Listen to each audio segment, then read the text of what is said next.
what's happened to music. They want to have this rebellious image. And I'm like, you guys are total tools for the state.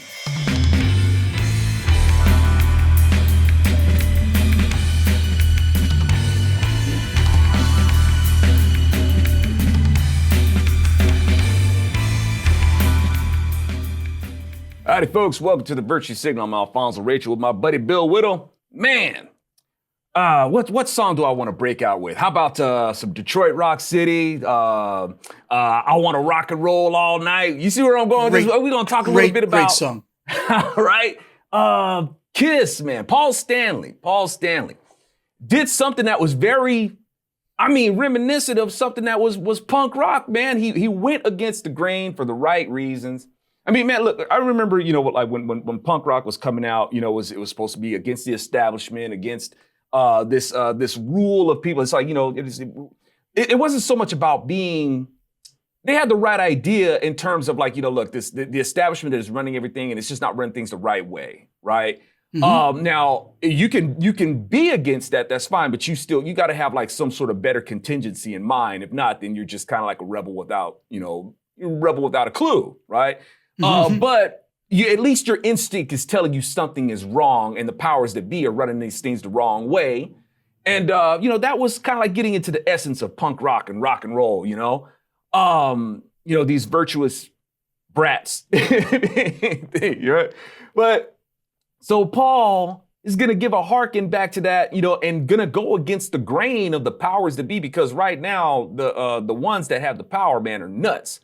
And they have become the bullies. They have been the ones coming in and running everything. And Paul Stanley, breaks forth and says, look, this fad, just paraphrasing here, and he did call it a fad, this fad of basically mutilating these kids in the name of transgenderism and stuff like that, it's a very dangerous thing to be doing. And I think people need to step back for a second.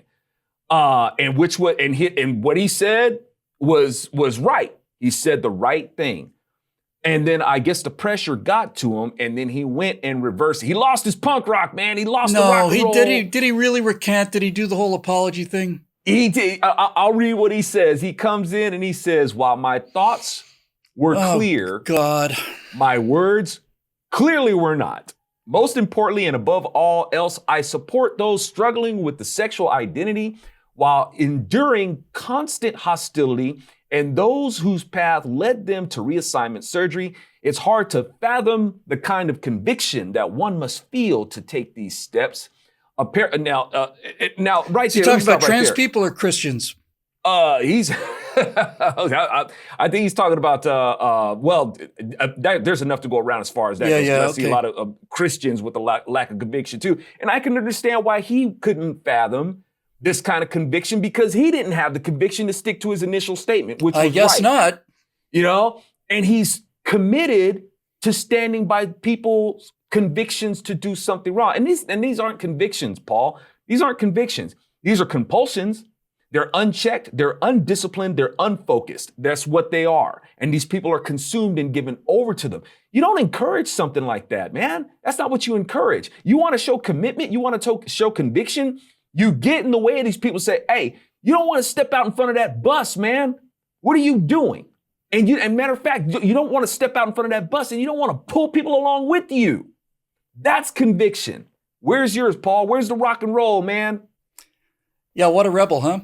Don't you find it interesting that that for at least 40 years, I would guess now, maybe longer, members of KISS, for those of you not familiar with who Paul Stanley is, he's one of the members of KISS. He's the one with the star on his eye, right? Yeah, star child. Okay, right. So for 40 years or more, the heavy metal band called KISS was demonized because they're doing a very big theatrical show.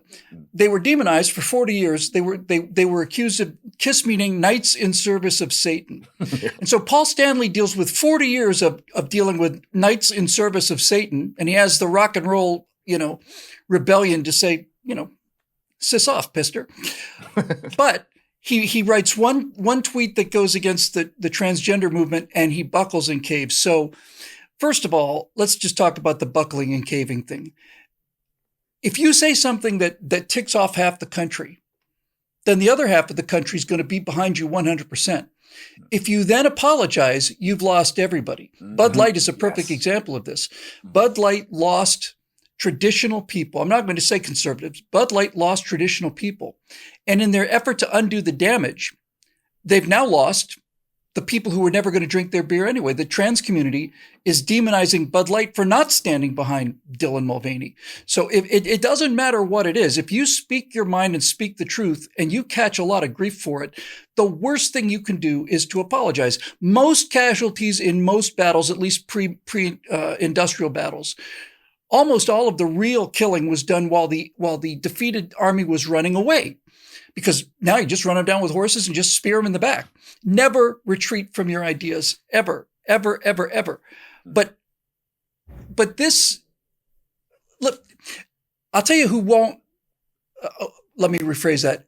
I'll tell you somebody who I don't think would back down from their beliefs. And if they did, I'd be deeply hurt by it. And that's by fellow KISS member Gene Simmons. Gene Simmons, I got a chance to direct him several years ago in a promotional video for a very patriotic project. And he talked about how he grew up in a foreign country and how his mother always said, if we can just get to America, we'll be safe. Gene Simmons is a real patriot. And to give you an idea of the kind of guy Gene Simmons is, this was the most remarkable 30-second or 20-second transaction I ever had in my life. Gene Simmons walks into the studio where we're shooting this commercial, which I wrote and was directing. I never met him before. I shake his hands and say, hi, Gene, I'm Bill Little, big fan. He says, Bill, you're a remarkably handsome man. And I say, thank you. And he says, you'll do very well in prison. And that's all you need to know about Gene Simmons, right? There he is. There he is. So, Paul, I'm sorry that, that you had to discover this late in life, that any time you take a stand on any side of a position, the people who disagree with you are going to disagree with you. And it's clear to me, as you pointed out in the introduction, Mr. Stanley, that not only do you not have the courage of your convictions, you don't really deserve to wear the makeup. You're not a rock and roll rebel. And if you back down now, you probably never were.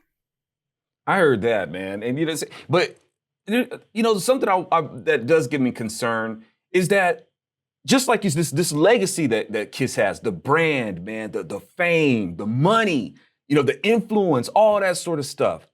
Look, when we think whatever is happening to the world, man, it's not like it's not an easy beast to tangle with. It's grown to the magnitude of it is grown like really big, to where somebody with Paul Stanley's stature can't even be shaken by it. So people got to wonder, it's like, well, what are you going to do?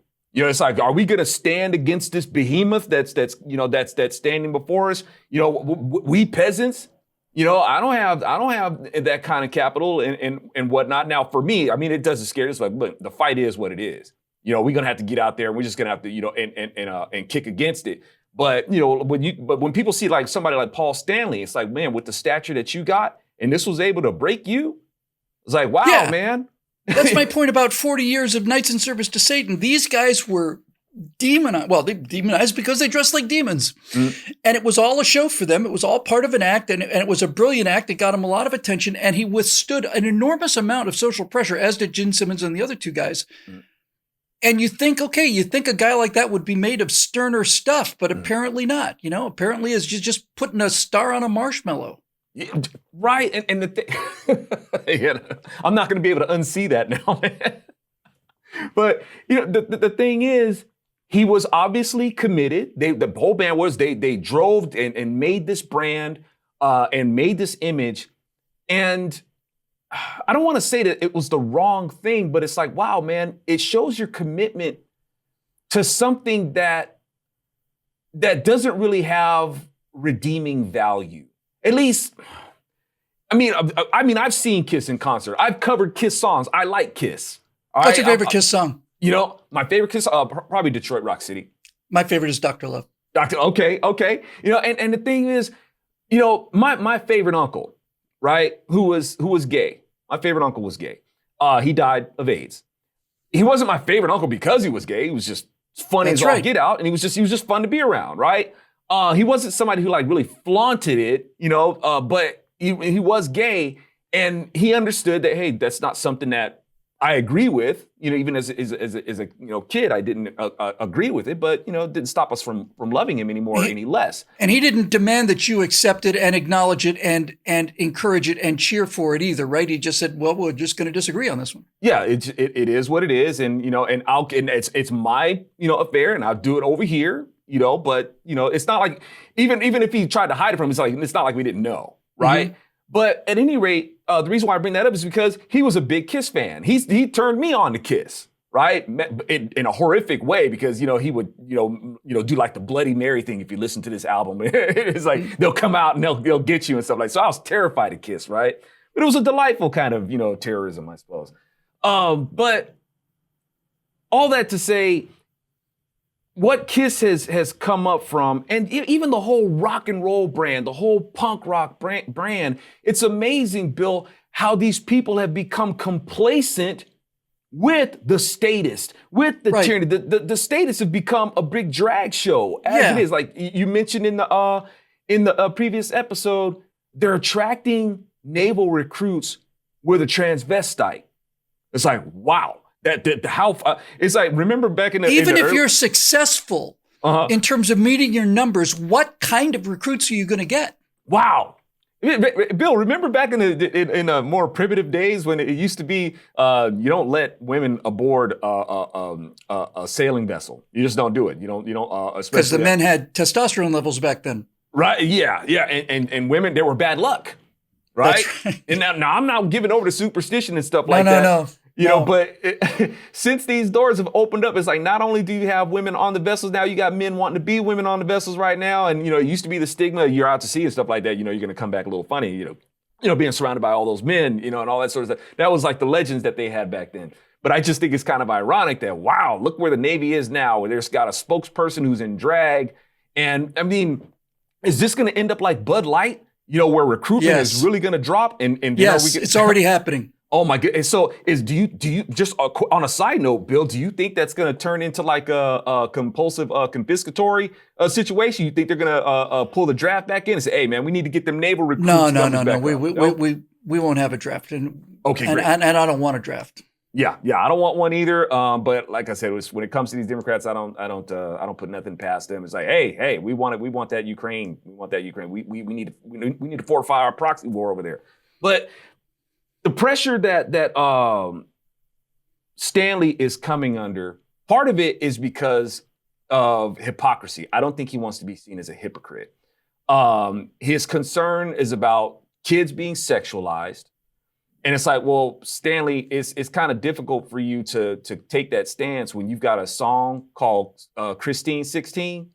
Yeah, where you got these sexual fantasies of a 16-year-old girl. Yeah, that's a little tough. That's a bit problematic, isn't it? Right. Now, see, here's the thing, though. It's like, look, that was something that I wrote like when I was in my 20s or something like that. I'm not saying, I'm not excusing it, but if I still held to that today, where it's like, yeah, dude, I'm all about, well-grown men sleeping with teenage women, children, comparatively.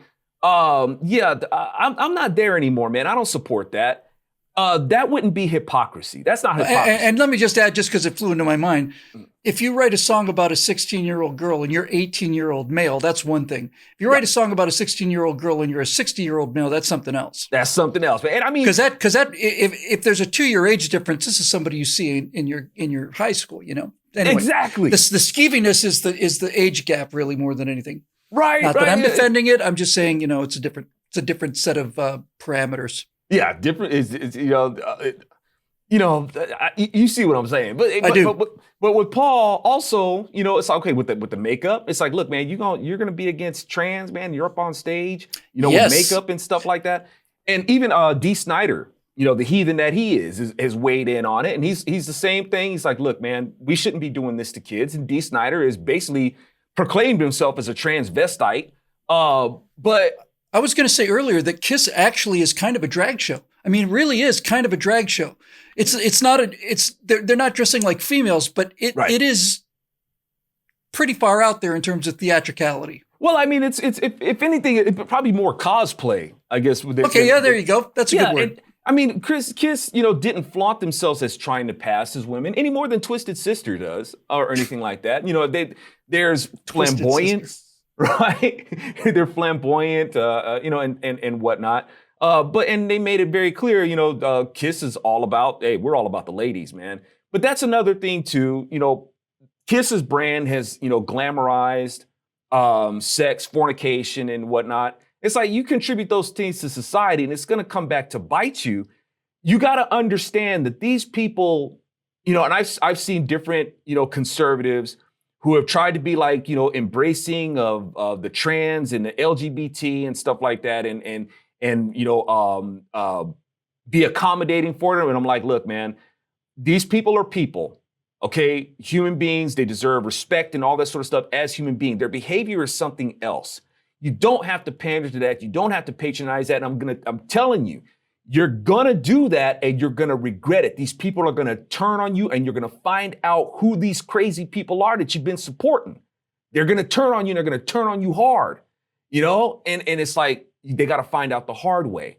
And it's like, Paul, this hedonistic image that these people that you've been appealing to who you've been along with that, been going along with and doing that, just like you said, you're gonna lose a greater end of your audience when you see that these people haven't really been your friends, and then you're gonna try to go back and say maybe you're gonna find out how unforgiving they are, right? And how cold they can be. Yeah. Yes, that I think that's basically it in a nutshell. There's no winning with this, and I think probably the thing that's most astonishing is it is a part of growing up to rebel against authority. That's how children leave the house, right? Something happens to them biologically, combination of hormones. This is as old as humans. Birds do this, right? So failure to launch is when a bird or a person doesn't develop that burning need to have their own apartment, which is what happens generally around 16, 17, 18 years old. And so teen rebellion, youth rebellion has always been rebellion against the establishment. But now the establishment is the ones that's promoting dressing up in women's clothes and cosplay and all the rest of it. Teen rebellion now would be to do what Stanley did for the 10 minutes he did before he caved to the pressure. Now, teen rebellion is the actual rebellious teens in society today are the campus Christians or campus Republicans or campus conservatives. Those are the people who are rebelling against the system. Those are the ones who are expressing genuine teen rebellion against a system that is now run by children. And that's the weird irony of the age, is that the adults have become the children now, and the only rebellious teens, the definition of a rebellious teen today is somebody who's in their teens and acts like an adult. That's the freak now. That's the counterculture guy. That's the person who's leading the bleeding edge of being different. That's kind of a strange situation to find yourself in. Indeed, man. And, the rebels have taken over. That's the thing about it. The rebels are the ones with power, and they're it's been a long rebellion. When you have tyranny, and this has been for thousands of years, when you have people who rebel against people's, God-given rights and just see them as property or subjects or anything like that, that's a rebellion against people's natural instincts to be free, that's wired into us, not to be conformed to some figurehead and whatnot. Rebellion, the thing about rebellion is supposed to be a phase. It's not supposed to be a way of life. Rebellion is not supposed to be something that we're always in a state of. I mean, rebellion is rooted in pride. Rebellion is basically the first sin, and it takes that radicalism to be rooted. That's what radical means. It just means rooted. And obviously, Paul isn't rooted. He wants to be seen as a rebel. And rebellion, like I said, it's a phase. It's fleeting. That's the thing about it. It's a fleeting thing. Radicalism actually has to take root. It has to be rooted and solid. It has to have a core. So it's organized rebellion, basically. Right? Yeah, there's a time for it. Even the Word of God celebrates a person who rebels against the rebellion that has taken over. But you're not supposed to live in it. Right? We don't stay in that state. And and like I said, you can see it in these people, like what's happened to music. They want to have this rebellious image. And I'm like, you guys are total tools for the state. There's nothing punk rock, there's nothing rock and roll about what you're doing anymore. Not even close. And they want to be seen as virtuous, and they want to be seen as, the edgy good guys or the anti-heroes and whatnot. And there's no rebellion. It is rebellious, actually. It's rebellious, but they're those rebels without a clue. That's exactly what I was going to call this episode. Yeah, okay, it works. These rebels without a clue. And, it's sad that, like, even with Paul Stanley, for a moment, it was like he was like this big hero and then went to zero. And it's sad that, people, you see all these millions of people, man, the second they say something that aligns with their views, particularly like on the conservative end, all of a sudden they're just blown up as heroes. And despite all the other stuff that they've done to contribute to where we are now in society with all this hedonism that's going on. It's like Kiss contributed to that. Yes, they did. You know what I'm saying? And now, like, and whereas people like me with, my music project, it's like, man, if you guys want that vetted, solid, conservative message, you guys can tune into some Sledge X and you'll get it. Yeah. But it's obviously if people want that rock and roll, they want that heavy metal, they want that hard driving music, holla at your boy, right? Well, I got that for you. But I don't know, for some reason, we want to see like the heathen like wake up and get it. And we all do. I know I do. But it's not vetted and it's not solid. It's not rooted. It's not radical. It's rebellious and it vaporizes, right? So just something to consider, folks. But anyway, I hope he comes back around, and I hope Dee Snider doesn't follow along with follow with his reversal, if you will. Because if he did, then Dee Snider would be worthless and weak. He does nothing. He says nothing. He sits around all day playing that sick electric twanger. The greatest monologue in all of the English language is in that Twisted Sister video. That's rock and roll right there, man. That's I carried an M16 and you carry that guitar. All right, folks. Thank you guys for tuning in for the Virtue Signal. We hope that you go over to BillWhittle.com, become a member, become a supporter. And we thank you so much for those of you who already are. Rock and roll. Thank you guys so much. I'm Alphonse Rachel for Bill Whittle, Virtue Signal. See you guys next time.